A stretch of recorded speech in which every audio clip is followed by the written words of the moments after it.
One time I ate it like as my first meal after class and I got a little of the runs. Stomach was not feeling good. I had to stop by McDonald's, take a little pit stop before I had to head back to my dorm.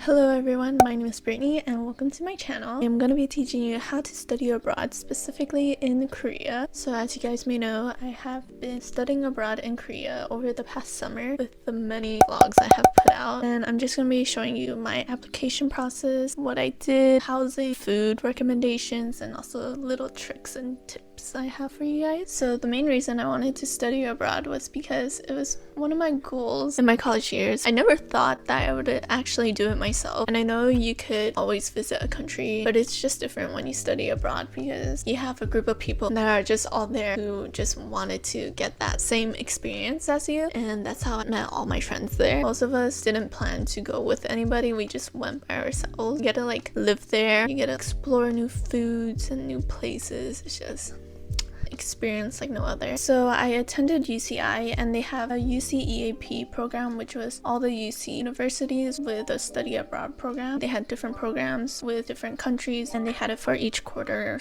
semester. So there was fall, winter, spring, and summer. I knew I wanted to go during summer because that was the only time I had available. I went with Yonsei University. The program lasted for about 6 weeks. 3 main websites that I used was the UCI abroad website and then the UC EAP website and then also the Yonsei website. Basically, the UCI abroad website was just to tell UCI that you're going to apply for the program. The UC EAP website is where you see your main information such as like your prices. The estimated budget for this program that I did with UC EAP was around 10k and that included campus fees, UC EAP fees, UC fees, and personal expenses such as like food and your housing and airplane ticket. The university I chose to attend was Yonsei. The Yonsei website is where you do your housing, classes, and the Yonsei website was kind of finicky. People had problems signing into the website when we had to do housing, so you just gotta make sure your username and password works. You gotta look at the eligibility of the programs. Eligibility was being a sophomore or higher and having a minimum of 2.0 GPA. There was also no major restrictions and no cap for my program because it was during summer and I think they just let anyone in it. I remember throughout my process applying for Yonsei, they were really good at emailing you. Sometimes if they don't, you could just reach out to them and they will reply pretty quickly. They would give you like step-by-step pictures on how to apply for housing and your classes. Moving on to housing. So basically for housing, 2 main housings called SK Global and then iHouse, and I stayed in iHouse. The housing for Yonsei for SK and iHouse is like only about a 10 to 12 minute walk to the main campus, which isn't too bad. The only thing is that I did not know that the campus was so hilly. There was like so many uphills I had to take to go to class, and it was also summer, so I was sweating so bad, but it was all good because it was like a workout every day. But basically 2 main differences between those 2 is that SK is for boys and girls and they allow singles and doubles with bathrooms included, and then iHouse is all girls and it's only communal showers. And then both of those housings are like close together to each other, which was pretty convenient. But then I know there's also one more housing option called Woojeonhwan, and I knew a few people that were there, but it all depends on the program that you have and what you applied for. I think the main thing is your preference of wanting to share a bathroom with like your whole floor or just your roommate, and also the pricing as well. And the housing application was pretty smooth for me because I was so prepared. I know that a lot of people were saying that housing fills up really quick, especially if you want a single room, but I actually didn't want that because I got the cheapest option. It was about only like $600 or $700 USD for housing. You just pay one big payment at the beginning and then you're good for the whole program. This was only for the summer program, so I'm not sure about fall and winter. And also for housing, I used a wire transfer to pay my payment. It was a website called Wise and it was pretty easy to use. They give you all the banking information to send to and you just need to insert yours, and it also does the currency conversions for you, so it was pretty easy. My experience at iHouse was pretty pretty good. I thought that they gave a lot of storage for how much space you had. Whole side of the wall is yours. They have a bunch of drawers for you to put your clothes in. You also have a mini refrigerator that you share with your roommate. You didn't need to clean your own showers or bathroom because there are cleaning ladies that come to clean like every other week maybe, or every week. The only thing is that between the time they clean and the time they clean again, it gets kind of messy. You just gotta deal with it. And also, this was like my first experience living with a communal bathroom because I've never dormed before in college. It was okay for the most part. Another thing about the housing is the laundry situation. The dryers do not work that great, and also the laundry, the ratio from washers to dryers was not even. It was like 5 washers I think, and there was only 4 dryers. Also, the dryer did not work that good, so sometimes people will go have a second load of drying, and that would make the ratio for someone who's washing mess that up. So then a couple times where I just ended up taking my wet clothes back upstairs and just hung it onto the drawers I had because I was not waiting for someone to finish drying their clothes that late in the night. Do your laundry during non-peak hours. Whenever I tried to do laundry, it was always filled for some reason, so I just had bad luck doing laundry there. One of the good things about iHouse was our AC was pretty good, so we used it a lot during the summer because it was so hot and humid, and we had that on like 24/7 I think, but it was worth it. And also for SK Global, to go more into the housing there, they have boys on the first 2 levels and it's just girls all the way up. I saw the singles for one of my friends and it was pretty big, so it was pretty nice. The doubles is a 2-bed 1-bath situation, so you have your own bathroom that you share with your roommate only, but the only thing is that you gotta clean your bathroom. People were buying like cleaning supplies, and also they didn't have their own trash cans as well, so they had to buy their own trash cans and stuff. I'm not sure about the laundry situation for SK, but I remember passing by the laundry room. Is like way bigger, but I know that SK has more people living there. Make sure your logins are all good and work. Also have your Yonsei ID number ready so that you could just copy and paste it. I recommend you doing is buying your own sheets and maybe your own blanket. Buy one before you go and then have it compressed, and you could just leave it there because the sheets are not that clean. I remember I was cuddling up with the blanket, and then once I woke up, I looked through my blanket and there's a huge blood stain on it. It wasn't mine. It was so nasty. I like folded it up, put it away, and then I used my sister's blanket that she gave me. And I'm also not sure how well they clean the bedding and the sheets before they give it to you, so I just recommend you bringing your own or buying your own when you get there. And an overview of how the classes worked was basically the same, I think, with college class I attended. What I did was just unit classes because that was actually my last quarter that I took to finish up my major at UCI, so I just needed to take extra units to complete my whole degree. The UC unit ratio was 1.5 UC units, so basically 1 unit for Yonsei was 1.5 UC units. The 2 classes I took was from Mozart to K-pop musical narratives and Korean cinema, and those 2 were pretty fun to take. Korean cinema, we just watched a bunch of Korean movies. I kind of enjoyed it because I liked watching movies. Also for the K-pop one, we got to make our own music video, so that was pretty cool. And those 2 classes were both 3 units for Yonsei, but transferred as 4.5 units for UC. The classes I took were all morning classes because I wanted the rest of my day to be free to explore, do whatever I want after I finish school. My classes were from 9 to like 1 p.m. I think, or 12:45, something like that. And also we had class only from Mondays to Thursdays, so we had Friday free. The only thing that I found differently for Yonsei classes, or probably just Korean classes in general, was that they take attendance very seriously. Like, they count it towards your grade. There's an app called Y-Attend. They give you a code every morning for class, and then you had to check in like within the 5 minutes that they give you the code, and it was kind of stressful at first. If you miss like 7 or more classes, you would automatically fail the class. You just gotta make sure you go to class. They didn't offer a food meal plan, but I'm not sure if that's like normal or if it's just during summer. There's a lot of walkable food areas for you. They have cafeterias, which are very cheap, and then there's also emarts right next to the housing area, so it's pretty convenient to just grab food. There's also an area called Sinchon right in front of the main campus, and it's not that far of a walk either. It's like a 20-minute walk, 25-minute maximum probably. And in that Sinchon area, there's food, shopping, and it has a lot of cheap food, good food as well. The place I recommend you eating is at this cold noodle place, which is right next to one of the Tonghulu place. I don't know what the cold noodle place is called, but I've ate there like 3 or 4 times sometimes, but also don't eat it on an empty stomach, because one time I ate it like as my first meal after class and I got a little of the runs and it was not good. I was walking back and my stomach was not feeling good. I had to stop by McDonald's, take a little pit stop before I had to head back to my dorm. Now for some tips that I have for you for studying abroad, and this could be not only for Korea but also studying abroad in general. You should always join the Discords, Instagram groups, or group chats that they have for study abroad, because that's how you'll be able to meet more people and see hangouts that are being made. You can also just ask your questions that you have on the application process, because everybody is going through the same thing. Another tip is to go to the study abroad events that your college hosts. There would probably be people that want to study abroad already. You could talk to about their experience. You could meet people that want to go to study abroad as well. You also don't need to have someone to go with to study abroad. You will meet so many people once you're there. This is another tip I have, but it's not really necessary. Even I didn't do this. Try to make a list of everything you want to do in Korea. Basically like foods you want to try, cafes you want to go to. While I was there, I had like a bunch of TikToks saved. Didn't have it all organized, so we would go out and then we would come back and rest, and the whole time I was just making my list of what to do. So it was pretty hectic, but it was fun. Research what the weather is like at the country you're living in. Pack accordingly. I knew that Korea was gonna be hot, and my sister told me that it was gonna be hot, but I did not realize how hot it was gonna be. I brought like 5 pairs of jeans and 2 pairs of shorts, and I was re-wearing those shorts over and over for the past 6 weeks. That's all I have for today, and if you have any other questions, please leave it in the comments down below, and remember to subscribe. And thank you for following me on this journey to study abroad. Good luck on your study abroad journey, and see you guys next time.